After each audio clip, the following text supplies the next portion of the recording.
كتضر بهذا القطاع ديالنا. والحمد لله حنا دابا غاديين في نتائج ان درنا واحد الضغوطات على مراكز الفحص التقني، وكان عندنا لقاءات مع المنسق الوطني ديالهم ديال مراكز الفحص التقني، وانهم كانوا ما كيخلصوش للشركه ديال اس تي. هذا الشيء علاش كان كيكون عطله في تسليم ديال الوثائق البطاقه النهائيه.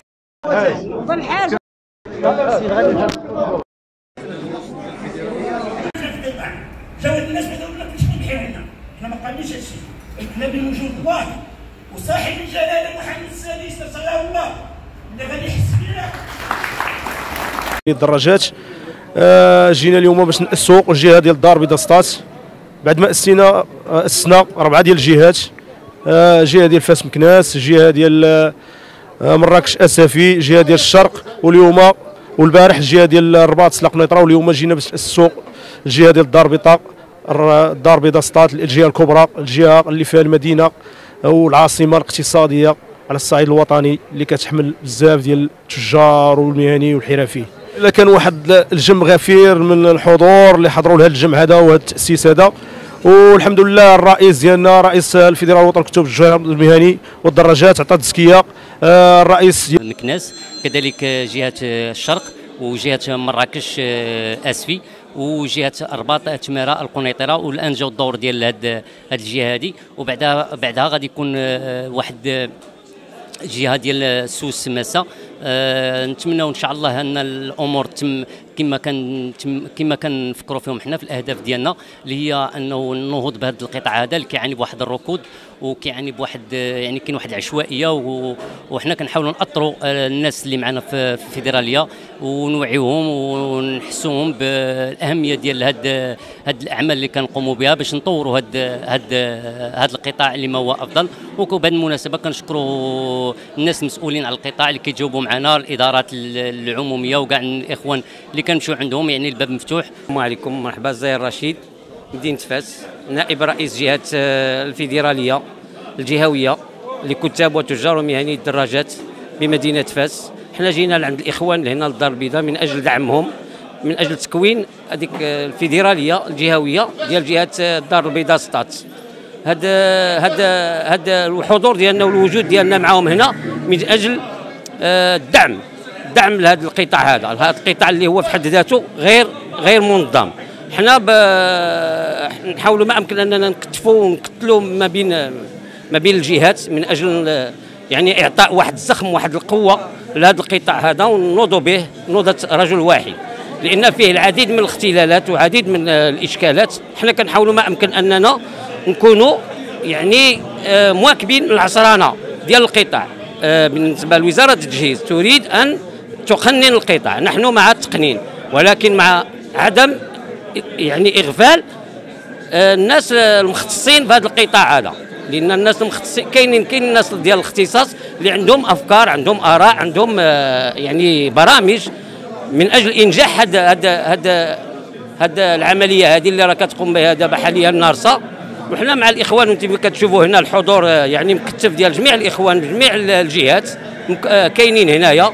بسم الله، عبد الله الزهري، رئيس الفيدراليه الوطني للكتاب وتجار ومهني الدراجات. حنا الان اليوم كنتواجدوا ان شاء الله في قاعه محمد عصفور من اجل تاسيس المكتب الجهوي ديال جهه الدار البيضاء سطات.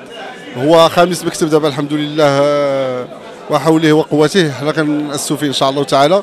وهذا الشيء مسطر عندنا حنا كما كنقول ديما، هو مسطر عندنا في الاهداف ديال الفيدراليه لتكوين المكاتب على صعيد المملكه.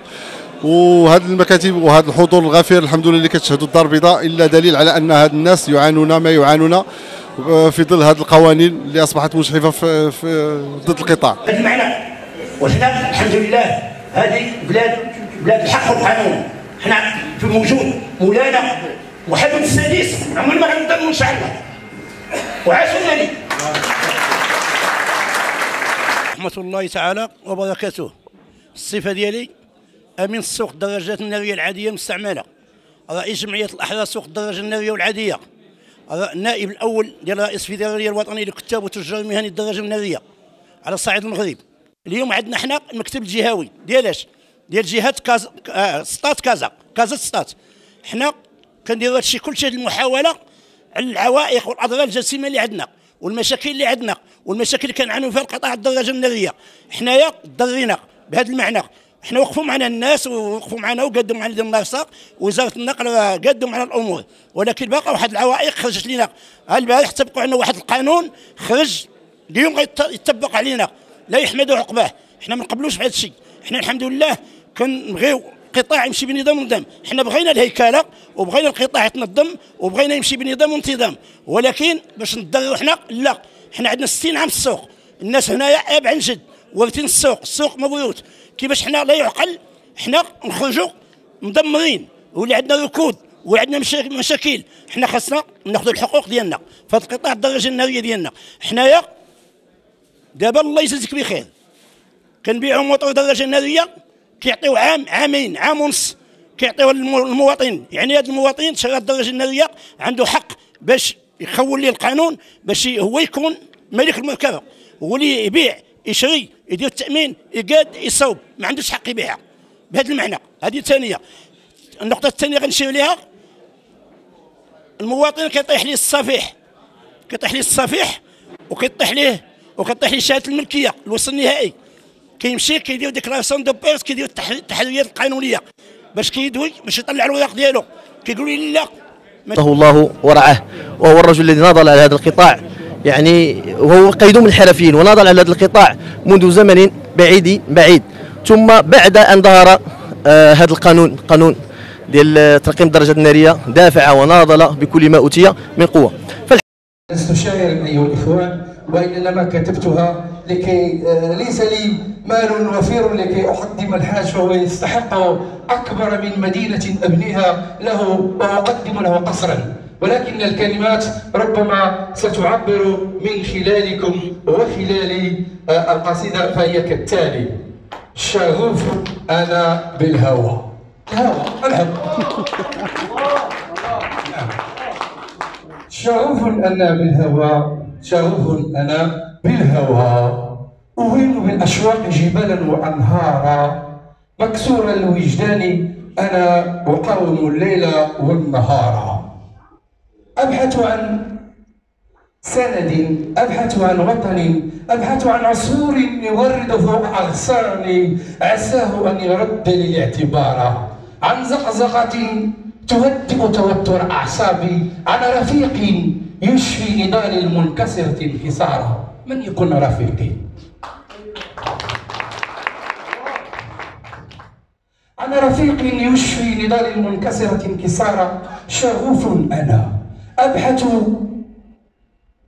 عن صديق غالي يحملني بكل أشواقي وأشواك المنهارة انهيارا، على صدر امرأة معطرة تفوح بهاجا وتنوح بهارا، إلى يابسة نغتال كل الضالين الظالمين، وأقول لكم أنتم الذين من حضروا طوعا واختيارا وأقول لكم أنتم الذين من حضروا طوعا واختيارا لن ترحلوا في النهر آت سأظل داخل الصف أقتسم معكم ولو تمرة أو قطميرا. ها هنا طاهر مسعدون، ها هنا طاهر مسعدون، ها هنا عبد الحكيم، ها هنا الزيني، ها هنا أنتم، ها هنا أبونا الروح الحاج بوطاجين تخر له الجبابرة إجلالا وإكبارا.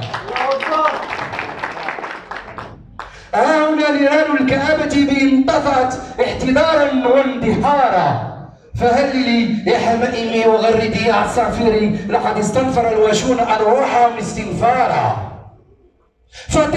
وطيري على ربوع دكالة وحوم انتصارا، وانشدي نضال وفصل وأصل الحاج بوطاجين مرارا ومرارا.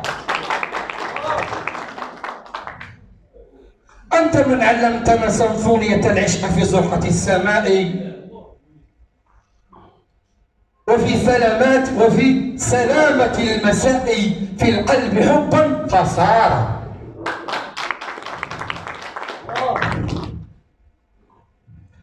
أنت من علمتنا سيمفونية العشق في زرقة السماء وسلامات المساء في القلب حبا فسارا. أنت يا سيدي من أشعلت أنغام أوتارا وهيجت محيطاتي بلفظك الطناني ليكسبير عن جنوب فأصبحت لك حرا مستشارا. أنت يا سيدي من علمتنا العشق سيمفونية العشق في زرقة السماء وسلامة المساء في القلب حبا فسارا. أنت يا سيدي من أشعلت أنغام أوتارا وهيجت محيطاتي بلفظك الطنان إكسبير أنجينيور فأصبحت لك حرا مستشارا.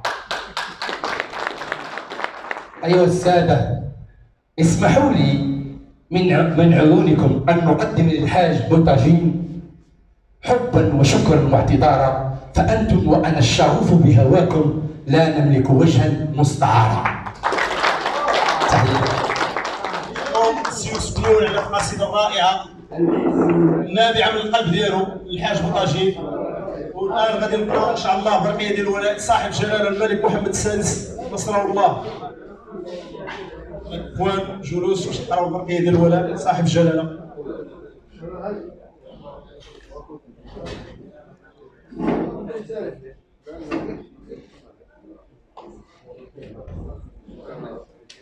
بقية الولاء.